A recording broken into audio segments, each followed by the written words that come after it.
got so motherfucking design on right now. Bring it down, bring it down, bring it down. I got three old guys to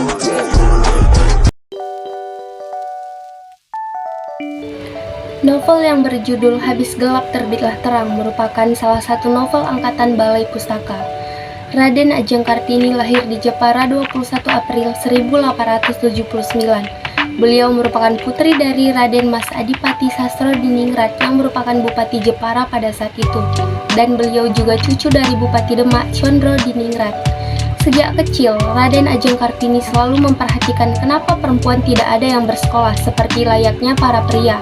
Pertanyaan itu selalu menghantuinya hingga beliau dewasa, ia pun mulai menemukan jawabannya. Kaum perempuan pada masa itu hanyalah sebagai perhiasan kaum pria dan juga pengurus rumah tangga saja. Beliau menilai kaum wanita penuh kehampaan, kegelapan, ketidakberdayaan, dan merasa tidak berguna di mata kaum pria yang bekerja. Raden Ajeng Kartini tidak bisa menerima keadaan tersebut, meskipun beliau datang dari keluarga bangsawan.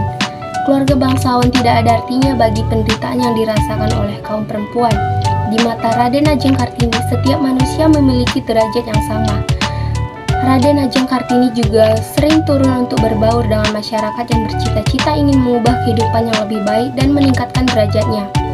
Beliau pernah bercita-cita mendirikan sekolah bersama adiknya Kardina atas bantuan dan masukan dari temannya yaitu Mr. Abendanon.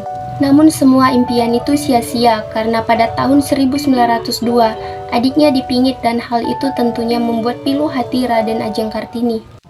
Pada saat berbaur dengan masyarakat, Raden Ajeng Kartini selalu mengajak masyarakat khususnya kaum perempuan untuk berjuang dan meraih semua mimpi yang ingin digapai. Beliau bercita-cita ingin mengubah dunia yang mana kaum perempuan sama derajatnya dengan kaum pria. Untuk itu Raden Ajeng Kartini memulai usaha untuk menggapai cita-citanya dengan mengecap pendidikan. HBS adalah sekolah Raden Ajeng Kartini yang dimana sekolah tersebut setara dengan sekolah kolonial Belanda. Di sekolah tersebut Raden Ajeng Kartini mengalami kejadian yang bekasnya tidak akan hilang dalam ikatan. Beliau memperhatikan bahwa dia lain dengan gadis Eropa, di mana gadis Eropa memiliki derajat yang sama dengan kaum laki-laki.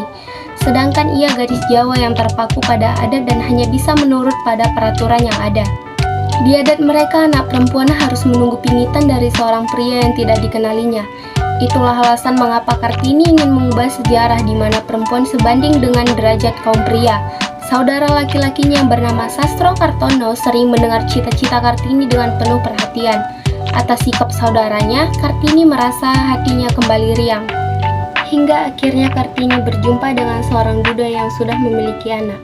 Lelaki itu bernama Raden Adipati Joyoningrat, Bupati Rembang yang akhirnya menjadi suaminya.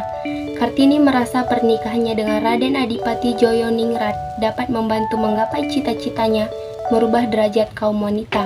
Adapun kelebihan dari buku Habis Gelap Terbitlah Terang yaitu isi buku yang berupa kisah inspiratif dan semangat juang Kartini memberikan banyak dampak positif.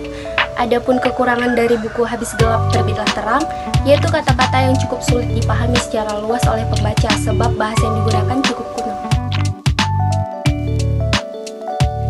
Novel yang berjudul Belenggu merupakan angkatan dari Pujangga Baru. Buku yang menggemparkan karena dipuji dan dicela banyak orang yang akhirnya menjadi salah satu roman klasik modern Indonesia. Novel ini berkisah tentang seorang dokter yang bernama Sukartono alias Tono. Dokter yang banyak sekali pasiennya karena sifatnya yang ramah, pintar, dan siap menolong orang kapanpun. Tetapi sayangnya Dr. Sukartono kurang bahagia dengan profesinya, sebab dia lebih menyukai bidang seni terutama musik. Tono juga tidak bahagia hidup bersama istrinya yang bernama Sumartini alias Tini, karena Tini lebih suka menghabiskan waktunya untuk berorganisasi daripada mengurus rumah tangganya. Tetapi Tini juga tidak merasa bahagia karena kehidupan masa lalunya dengan Hartono yang sampai sekarang masih dicintainya, yang tak lain adalah teman baik suaminya Sukartono. Namun jauh di lubuk hati Sumartini, dia sangat mencintai Tono. Begitupun sebaliknya, Tono juga mencintai Sumartini. Namun mereka tidak saling mengetahui karena selalu bersikap dingin dan tidak suka bertukar pikiran. Kebahagiaan mulai datang ketika Tono bertemu dengan perempuan yang tak lain adalah teman masa kecilnya, yaitu Yah atau Siti Rohayah. Siti Rohayah merupakan penyanyi keroncong yang selama ini Tono kagumi. Kemudian Tono pun mulai jatuh cinta kepada Yah dan sering berkunjung ke rumah Yah untuk mencari kedamaian. Kebahagiaan yang dirasakan Tono tidak berlangsung lama karena Tini mengetahui bahwa Tono sering bertemu dengan Yah. Dan tidak lama kemudian Tini memutuskan untuk berpisah dengan Tono dan memilih pergi ke Surabaya untuk mengurus rumah piatu. Tetapi entah mengapa Yah pun pergi meninggalkan Tono, lelaki yang sangat dicintainya sejak kecil. Akhirnya Tono merasa sedih dan kesepian karena orang-orang yang berarti dalam hidupnya pergi meninggalkan dia. Adapun kelebihan dalam novel yang berjudul Belenggu yaitu sinopsis yang terdapat di sampul belakang cukup lengkap sehingga dapat merangkum semua isi cerita novel, dan cerita novel tersebut cukup menarik dan menginspirasi. Adapun kekurangan dalam novel yang berjudul Belenggu yaitu bahasa yang digunakan cukup sulit dimengerti karena menggunakan bahasa Indonesia klasik.